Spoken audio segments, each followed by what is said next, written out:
we're not talking about just intelligence. We're talking about reasoning, complexity, not really pattern recognition, but abstraction, creativity. In that, those are the hallmarks, in my opinion, of general intelligence. So it's fascinating.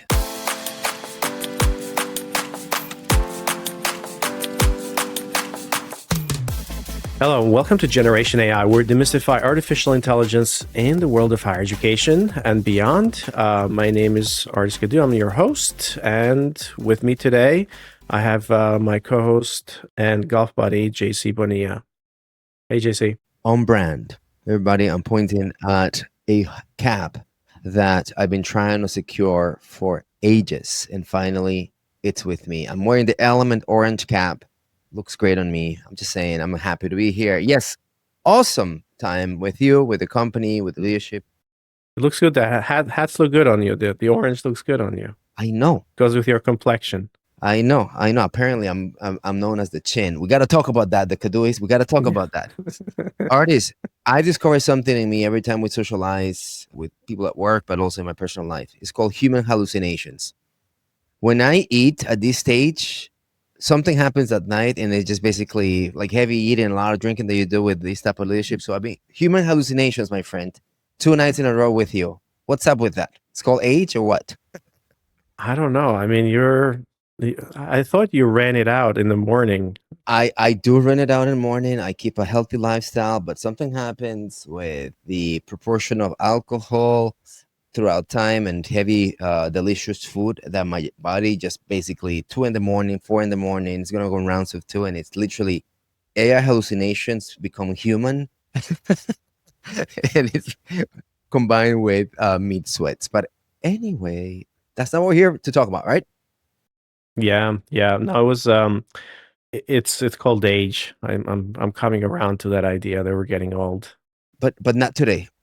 Not today. But today we're talking about the youth and or evolution or age. Actually, let's link this to age. We're talking about the maturity that AI is bringing to us. Isn't that the episode about aging gracefully in AI?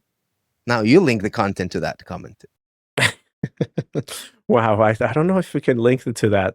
What we're going to talk about today is this. We're going to talk about the new America's AI Action Plan that was unveiled this week. Actually, 2 days ago in Washington, and it's a 25-page document, but we're going to try to kind of summarize it and provide some insights around it and how it can potentially affect higher education, how it can affect kind of workforce and teaching and learning. But before we, that's the main part of our episode. But before we do that, over this last week as well, 2 things have happened. One of them is frontier models from both OpenAI and Gemini from Google, from DeepMind. So both OpenAI and DeepMind models have won the gold medal level, have done a gold medal level performance at the International Mathematical Olympiad, the IMO. And they solved 5 out of the 6 problems using pure mathematical reasoning. This is very, very important because it kind of signifies a huge jump from where they were last year and even earlier this year, where in 2024 it was silver and they only got about 28%, or actually there was specific models, but now these are general models. So it's very important because it kind of signifies the progress and how fast things are moving. And I would love to kind of talk a little bit more about, what that means, what this whole thing is all about. And then we can also jump into the main episode. But I figured this would have a correlation with education because Of course. I used to compete when I was a kid. You were in the Albanian team? No, but it was like between different schools. So we used to have this math. This was in we had math and physics. I think those are the 2 ones. So we had math and physics, and it was a lot of fun. But I love this competitions between different folks. But this is, if you remember ChatGPT, and I'm reading one of the books right now around OpenAI. But if you remember, or if you've kind of gotten a hold of it, if I think the challenge that Bill Gates gave OpenAI at the time was to essentially make these models pass the SAT and kind of the AP classes, AP biology classes at the time. And only when that happened, Bill Gates agreed to rubber stamp the approve a big Microsoft commitment to OpenAI, which basically saved them from going bankrupt and from, essentially now having funding to kind of continue that research. So this idea of models, solving and kind of hitting benchmarks, it's nothing new, but this is a huge advancement forward in this model capabilities here. And look, it's important that the correlation, as you mentioned, between planning roadmap. By the way, that was a connection to age. I thought you'll link it to retirement and how you plan and things like that. Anyway, you didn't go for debate. But so when we think about roadmap and planning as a country, right, you start getting these data points of today, right, of how these conversations that we'll have on infrastructure and how we think about governance, they're basically starting to be driving and accelerating these type of accelerators, this type of monumental breakthroughs on AGI like type of AI that is with us, right? And Artists, just to paint the picture, mathematical competitions, these are usually pre-college. They have the international flair, as you mentioned, math, physics. What you'll see is on this one, a group of students representing a country. I think it's about 100 countries that usually you compete. They get 2 days to solve. If this is not proof a theorem type of thing, right? It's something that has been memorized. It's basically the type of mathematical deployment that requires reasoning, creativity, and the participants, right, are the gifted of the gifted of the gifted when it comes to mathematics, right? So it's really the who is who. It brings pride, honor, and the fact that technology won, right? It's, I guess, the conversation. So let's go deep into the mathematics Olympiads. I'm sorry. Yeah, of course. So the difference here is, JC, is that this problems require sustained multi-hour reasoning and human-style creative problem solving. So essentially, you get multiple hours to solve these problems, and it requires different thoughts, processes, and so on and so forth. So it's a whole new tier of cognitive challenge for AI, something that hasn't really seen before. And a lot of top minds, like they basically all thought that this was years away. And in reality, now this technology has kind of leapfrogged those predictions. And unlike older narrow AIs that were used to compete in these different Olympiads, these models use general purpose reinforcement learning to reason across those problems over these long periods. So it's the same type of models like all 3 or reasoning models that we're seeing today, but these are some of the more advanced models that OpenAI has under their belt that probably are not going to be released to the public over the next few months. And same thing with Google DeepMind, but there are general purpose reinforcement learning models. And the thing that makes this even more interesting is that they're not using any external tools. So everything was learned via training or reinforcement learning. So there's no calculators in there. There's no Python. So just a model. And then it's also verified by, the results are verified by the actual IMO medalist, right? The International Mathematics Olympiad medalist. Yeah, Artist, let me just elaborate a bit of that, because as we speak about reinforced learning, this is some of the analogies that I give in class. You're not training on the answer. Like, here's how this is being solved. Therefore, reinforced learning is perfect for this because it trains on trial and error, right? The classical example is, as opposed to, hey, this is how you play chess. A computer will learn how chess is played by playing 100 million games, and the speed in which this happens. So all of a sudden, I realizes, well, this is how I won. This is how I lost. So the trial and error and reward—that's the key word. The reward is what these algorithms do, and they do it at a scale and a speed that all of a sudden it's perfect for this type of problem, right? That they would probably, go attempt something, and they move forward, and they're also like, wow, they just got this achievement. So reinforced learning kind of works that way. Yeah, yeah. And RL and reinforcement learning is how we're getting kind of the next progression in here. And the reason for why we think this is really important and what this signifies is we've talked a lot about AGI in the past.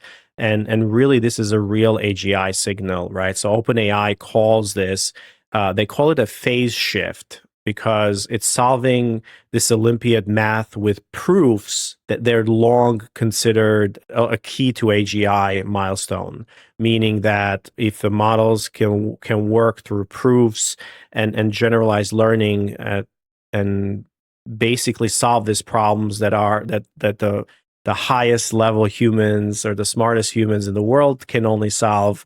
That's a really key milestone to this phase shift.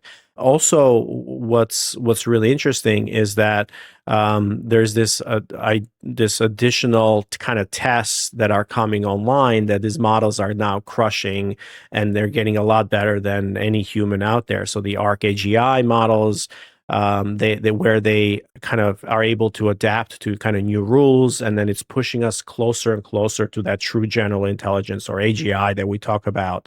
So we're getting very close to that.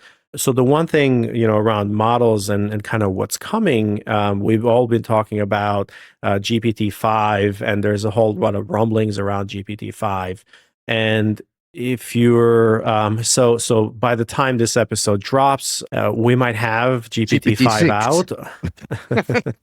But it's in Sam Altman and OpenAI team have been, there's a lot more details now that are coming online about GPT-5 and what that is and kind of what it means. If you remember, last year there was some rumblings, but they just didn't get the performance increase. So GPT-5 is right around the corner, and what we're hearing for folks that have been playing around with it, and there's a couple of pieces of information from the publication called The Information that they're getting some scoops, is that the models are really, really good, and they're very good. And essentially, the way that they're built is that it's a combination of the old model, like on all four, where it didn't have any thinking around it, so there's no reasoning to it.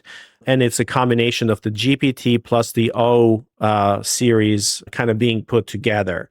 So GPT-5, in essence, is going to is essentially built of multiple kind of models underneath that it decides based on your query or your questions how much thinking should it use versus should it give you an answer right away versus how much thinking. If you're a ChatGPT user like me, who uses O3 quite a lot, like O3 has been one of my preferred go-to models right now in ChatGPT. I just find it to be so much smarter. But the one thing that's a drawback is sometimes I want really good writing, Yeah. and sometimes I don't want it to think through all these things. I just want it to kind of come up with the answers. It takes a lot of time. So with GPT-5, we're going to get both of those two things together, and it's going to be really interesting to see what comes out of that. So I wanted to kind of mention that because that's going to be something that we might kind of come back over the next week or so as after we drop this episode, and keep an eye out for it for sure. Yeah. So, bottom line, and why we're speaking about this, right? This is just not a benchmark. Like, AI has got the best GRE or LSAT scores that we've seen before. There's a breakthrough that happens here. Winning these mathematical Olympiads is not about solving the problem with the right answers. It's not a test per se. It's more about figuring out how to think. And that's a leap towards general intelligence because, yeah, we're not talking about just intelligence. We're talking about reasoning, complexity, not really pattern recognition, but, abstraction, creativity. And those are the hallmarks, in my opinion, of general intelligence. So it's fascinating. And towards the connection of GPT-5, is your assumption that GPT-5 it's built with some of this machinery that we just saw these Olympians win, right? Yeah, no, absolutely. It'll be part of that. But obviously, these labs are working with models that are more capable, that are not going to be in the market for the next 6 months to 9 months and so right now we're probably, I don't know, maybe it might be GPT-6 or all 5 or whatever that won That's the this, but we episode don't. after the next Yeah. one. GPT-6. Yeah. All right. Now, connect this to the infrastructure bill, the AI playbook and roadmap that the government has launched. Yeah. So in order to build all of these different models, it requires a lot of compute. And we talked about how Grok 4 was trained on 200,000 H100s GPUs, and all of those require tons and tons of power. It requires tons and tons of advanced chips, and it requires tons and tons of data, and so on and so forth. So this infrastructure build is really, really important. So, there's different layers in the AI world, right? Because if you think about AI as a fundamental technology that's going to be embedded in everything, you have the pure AI factory, the intelligence, which is the physical place where you have to have all these servers and all these GPUs and all this machinery. It requires a lot of power, a lot of water, a lot of, and then the next layer up is requires these chips, right? And that's where NVIDIA comes in with the technology to make it more advanced, so to reduce the cost per tokens, to have more capabilities. Then we have the model layer, which that's where we've been talking about, like OpenAI and Meta and open source and closed source and all these different research labs. And then above that, you have the application layer, right? That's where companies like Element 451 come around, or other companies that are building applications on top of this.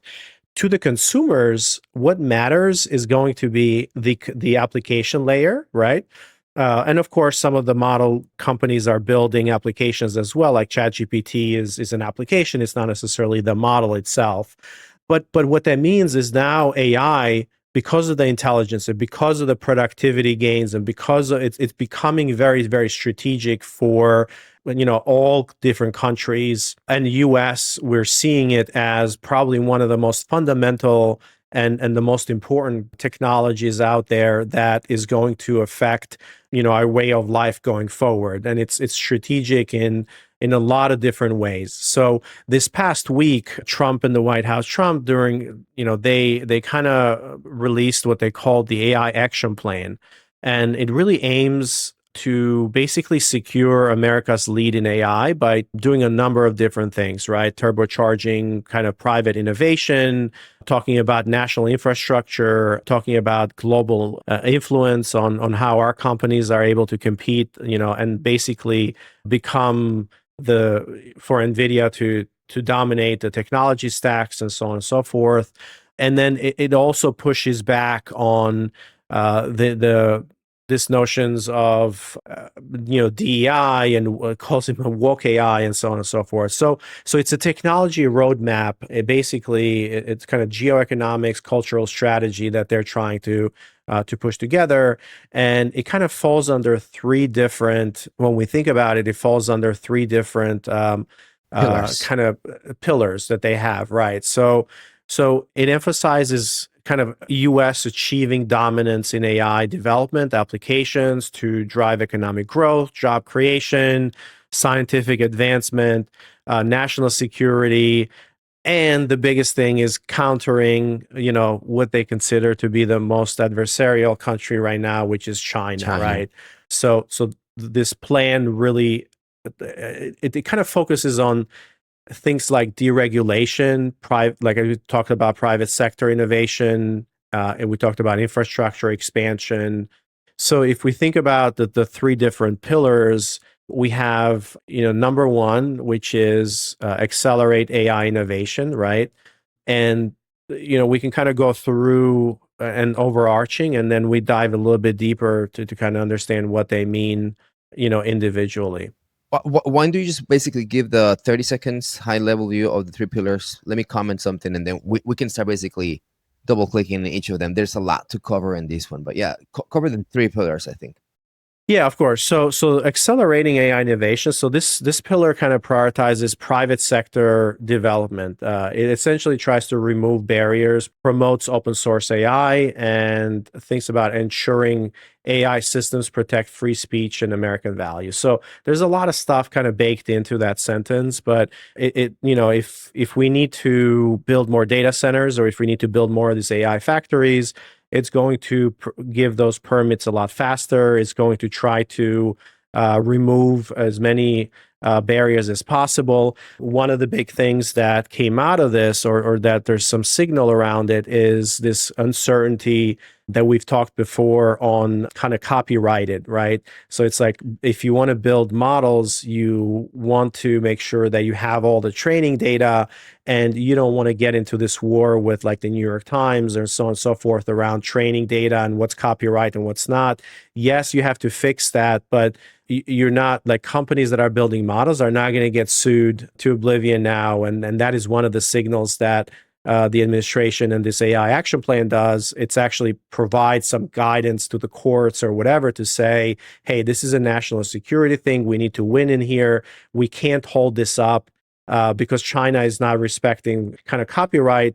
We need to be able to put a framework in place. So the copyright issue kind of comes back to the table, but it signals that training models on copyrighted material is not necessarily going to be a showstopper, and it's an accelerant of that. So that's one example of it. When we talk about woke AI, or this idea of ideological things, it essentially, if you remember when we talked about like Black George Washington, that Hmm. Google tried to kind of steer these models across, like those are the things that they're trying to remove, right? It's like companies cannot necessarily, like, they have to be fair, and they can't bake in this kind of steerability around one partiality or another.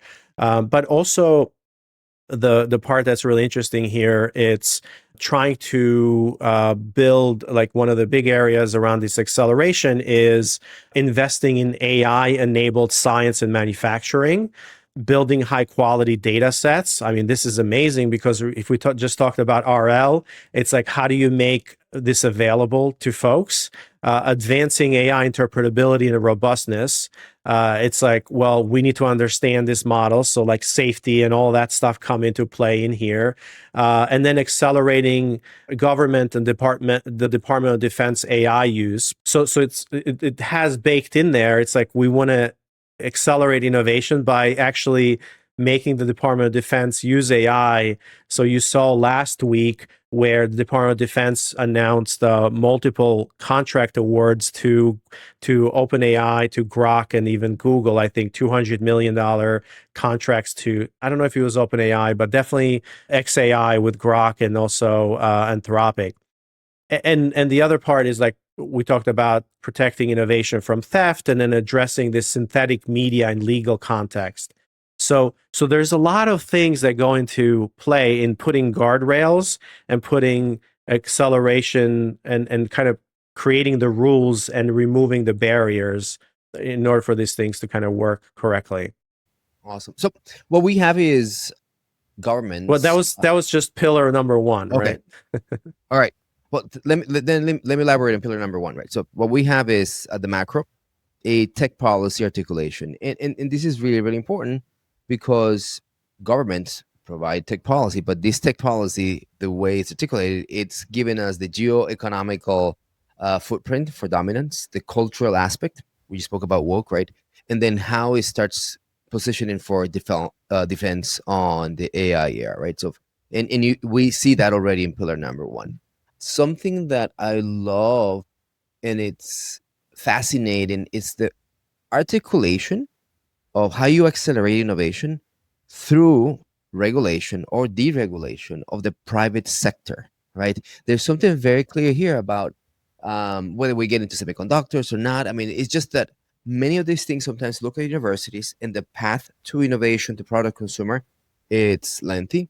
This is very put in the private sector front and center. I'm very sure there's going to be a ton of opportunities for more traditional research, academic to flourish, but there is private sector empowerment here. And what I know about innovation that comes from the private sector is its speed to time to value. It's really optimal. So in this acceleration articulation, the government is saying this needs to happen now. And for us to do all these things and weave all the things you just mentioned, right? Speed to dominance is relevant. And what can I tell you that is so native to the way AI has been built? Speed, right? So I like that this policy has that ingrained by looking at the role that private does and doesn't. Yeah. Yeah, and that's really true. I think one of the things that's really important here is in order for this acceleration to happen, there's a lot of components in there that represent opportunities for higher education or workforce in general as well, right? And maybe we should kind of try to switch to that. Like, what does that mean for colleges, universities, or even higher education? But it positions AI as a national priority for research, right? This is a really important thing. It talks about there's workforce development that's important in there that talks about that, and also the innovation. While not exclusively focused on academia, right? And like it kind of create pathways for universities to play this central role in the AI advancement. Whereas right now it's been a little bit unclear or how universities fit in, and they're trying to catch up with program development and trying to react to the industry on what's needed there. There's very key components in here, and then of course funding and programs that are going to be associated with that. So usually the funding will then come a little bit later, attached to different programs. So funding and literacy programs. So the plan directs the Treasury to issue guidance allowing AI literacy and skill development programs to qualify for federal funding, which this is probably one of the most important things that we can talk about, is that, again, if you're kind of upskilling your workforce, or if you're taking courses, or colleges or universities, they can write that off as part of their taxes, right? They're not being taxed, or they can write that stuff off now. So it's driving a lot of that stuff towards how do we upskill people the fastest, right? And universities can benefit tremendously from kind of creating curriculum for AI proficiency. So now all the workforce and all these companies, like, they need to upskill their employees and so on and so forth.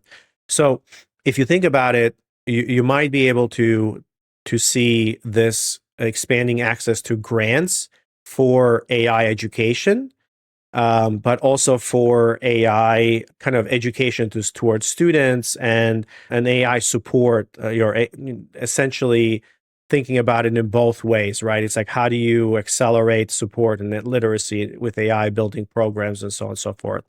So STEM programs and promoting widespread AI integration in teaching as well. So it's not just how do we build more programs around AI, but also how do we incorporate AI in teaching? And those are both opportunities there. So when we talk about student success and when we talk about teaching and learning, that becomes a really, really fundamental thing. I'm right quickly researching how much money we're talking about here, right? So from the NSF Tech Hubs program, we're looking at about 10 to 12 billion dollars that have a strong pull towards AI skill upskilling and training. So incredible opportunity here. So universities, grant folk, look at this. My advice as you start looking at these type of proposals is remember what we just said, right? The speed to value, the time to value, it's fundamental. And I don't think that putting together master's programs is gonna cut it. It's just going to be these, boot camp type of things that we could do really well in universities to basically start matching that. All right. I think that's pillar one. Do you want to keep on going, or should we touch on infrastructure? Yeah, so I mean, let's just talk about, like, let's stick with the higher education component here and kind of what that means, right? There is the workforce training and research hubs. So basically, one of the things that it establishes is what they call workforce research hub to study AI's labor market effects and invest in skills training. So this is, again, super important.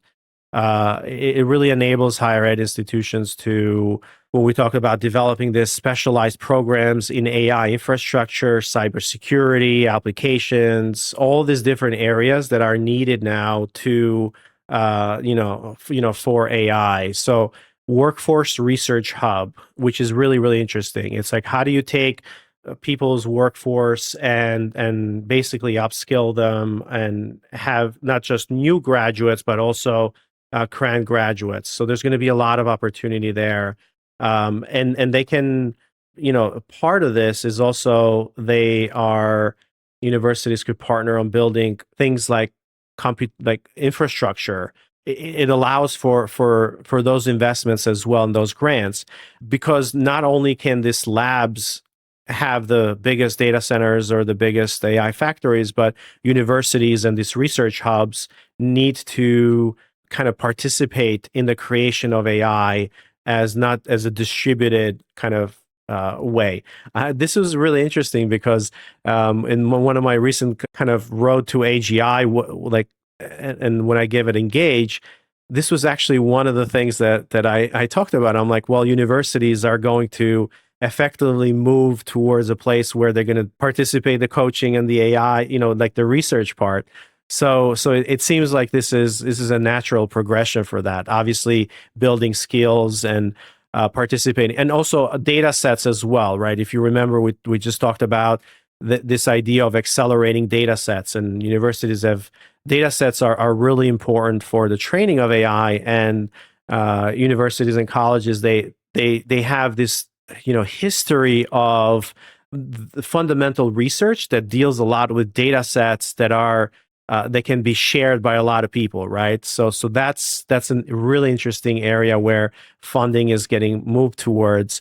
And then AI enabled research in fields like medicine and science provides a lot of flexibility and perhaps a lot more funding towards those, even though a lot of folks are thinking, well, the NIH grants are going away and there's funding that's getting reduced over there.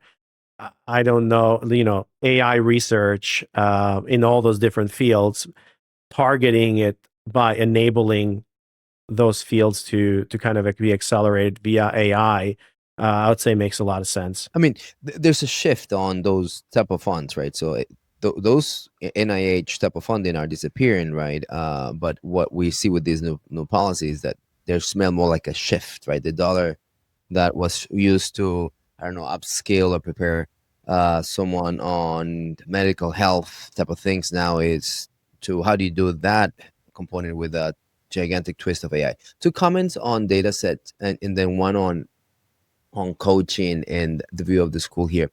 I want to remind everybody that one of the challenges we have in today is that these frontier labs have consumed all the internet. Like literally, they're done, and they're really trying to find partnerships and opportunities to get these models even better.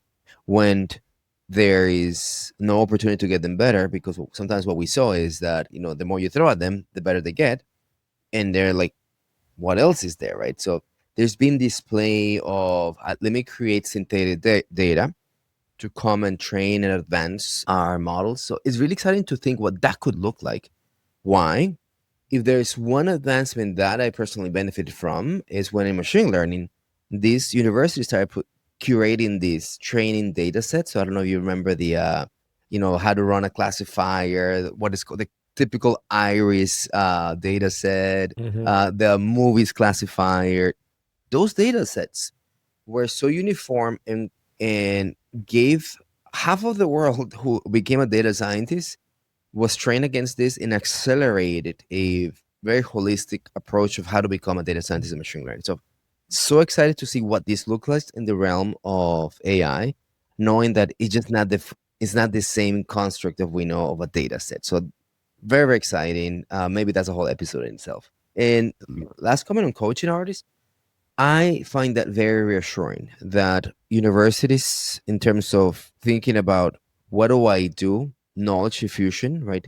But knowing that knowledge is contextualized and it could be interpreted and whatnot. So now I don't have to worry about teaching you how to code or how to do differential equations. But what does it mean to fail in a differential equation? How do you use this at work? And that switch to coaching and other skills that are very important to be successful in today's marketplace.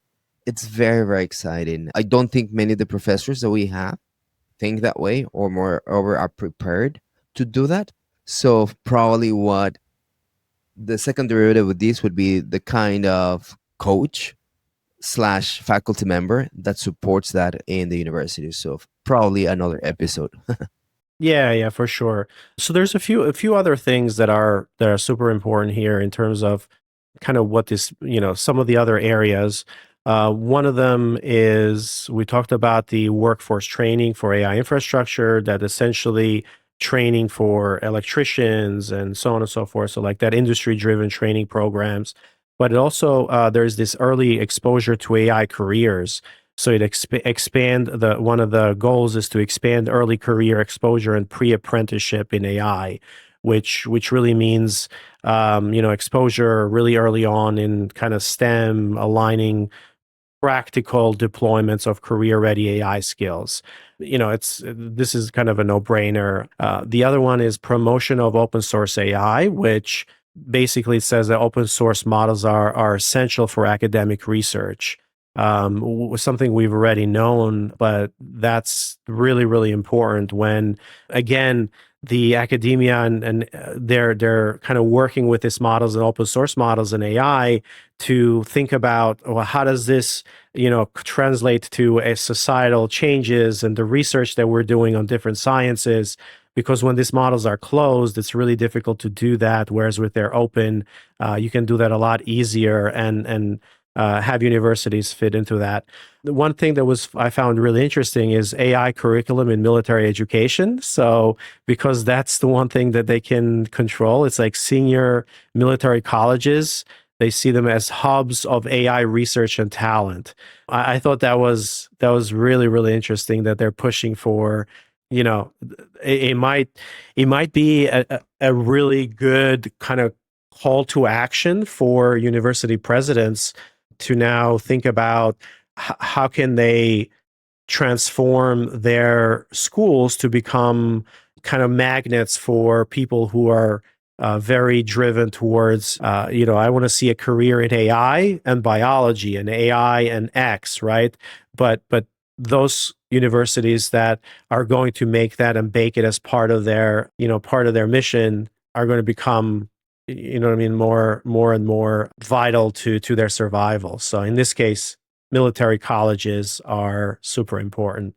I think we'll kind of leave it at that. There's a whole bunch of other things in here that are super, super important. But essentially, what this action plan puts in place is a roadmap and also a priority list for the different areas on how the US and America is competing in the world and winning AI on infrastructure, winning AI on at the model level and the innovation level, winning AI on the adoption level, and winning AI in the enablement level as well with our colleges and universities and training and skills. So they've thought about all those different areas, and I'm really, really kind of excited that there is a lot of thought leadership that's happening today around AI in Washington. It's not basically there's a lot of practitioners that are writing this stuff, and not necessarily people who have been there for a long time and don't really get AI. So they're looking at this from a kind of enablement perspective rather than a constraints. Yeah, in a highly systematized, no, big words to summarize what we just said, right? This AI action policy, it's technology for supremacy, right? And as a country, there's basically articulation that has happened. I like the simplicity that it brings on innovation, infrastructure, right? And kind of the governance aspect. I also want to link something that if you heard some of these conversations through the lens of higher education, all right, I know how to translate that into programming, into courses, because I have this tech vibe, right? But I'm a liberal arts school. I just think that to your earlier point of this is also attached with the thought leadership. I just think that the partner, the ecosystem to make this thrive, right, it just requires someone to own AI literacy, right? Reframe AI for human context, and partner with everything else that has to do with infrastructure and governance, that maybe you don't create the semiconductors, or you don't teach about semiconductors design per se, but these things require the AI awareness, the AI reframing. And again, if you think through the human context, I just find liberal arts schools to have an opportunity here. So for whatever it's worth, think about it through the lens of what does that mean to partner with this as a school. So that's my last framing on the higher education bit here. Yeah, I think we're coming to the end. We can certainly wrap this thing up, but there's a lot of opportunity here Yes. for higher education to kind of lead this adoption and lead the upskilling and building of all of these different new jobs that are needed. So they just need to align with that and make sure that we're moving as fast as possible. There's going to be funding. There's going to be funding models that are going to come online. There's going to be grants around this. So if you try to get ahead of it to both on the operations side and try to bring it in for student support and teaching and learning, and also from building new programs, this is something that you should pay attention to, Yeah. and do a little bit more research on what it means in your state, what it means in your where those funding sources are coming through right now, because the incentives need to be there in order to move things forward. Yeah. This is a natural moment in the evolution of AI that we comment on, right? Ardis, right? We often talk about how AI is evolving and how we're trying to translate to all of you, our listeners. But the part about today's episode is that as we watch these technical advancements, these rules that need this to thrive, whether it's in education or democracy, need to be rewritten. And today's episode, in a way, kind of gives us a peek into how this will be, whether you're a professor, a parent, technologist, it affects us all. And it's excited to start seeing that preview of what it's going to look like. So thanks for bringing that as a topic. And yeah, I'm all about ecosystems, and this is an ecosystem view on AI, what it needs to thrive, and as I said before, as a country, get us into that supreme dominance that we know is important on this tech place, if you will.